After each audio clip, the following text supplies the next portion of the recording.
Bernie Leadon looks back at the Eagles' concept album, Desperado. I'm John Beaudin from Rock History Music.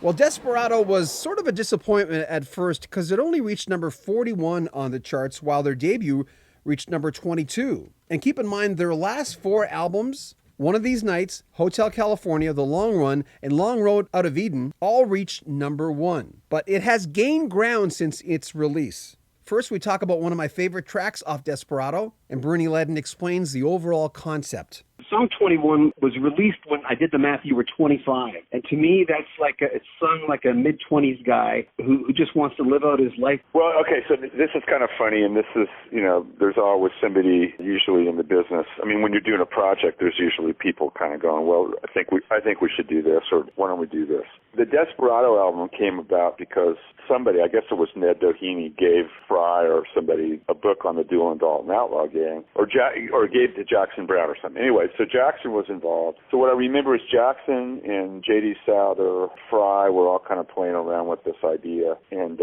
they wrote a couple songs. They wrote the Dual and Dalton song. There's a part A and a part B. Louis Pries, and I'm not sure if the song Desperado existed yet, but they thought, well, we can plug that into it, right? And so they said, let's do a concept album, and Fry wanted to do that. David Geffen hated this idea. He basically said, you're a new band, you just had 3 top 10 singles, and you want to do what?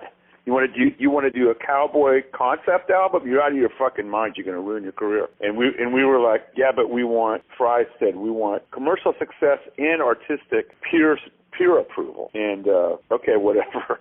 So we proceeded to do it. I guess Geffen thought, well, there'll probably be some singles on there. But Fry came to me and he went to Meisner and said, I think that these are the characters that, the people that were in the Dual and Dalton gang. The analogy was that they were like an early rock band gang. And, so we're going to write songs about these people. And so he suggested, I don't know if he suggested I write a song called 21, but there was a guy in the band called Bitter Creek Newsom, was one of the members of the Dalton gang. So I took that title to be Bitter Creek. And honestly, I don't remember I think 21 was just kind of from the point of view. I was trying to write a song from the point of view of a devil may care 20-something, early 20-something guy who's just out there kicking ass, which we thought applied to us and rock and roll people and also to those gangs that were, busting down doors. I mean, the gangs were like robbing banks and shooting people, so I'm not condoning that at all, but we were glorifying it. But, I mean, we grew up on cowboy films, right? I mean, yeah.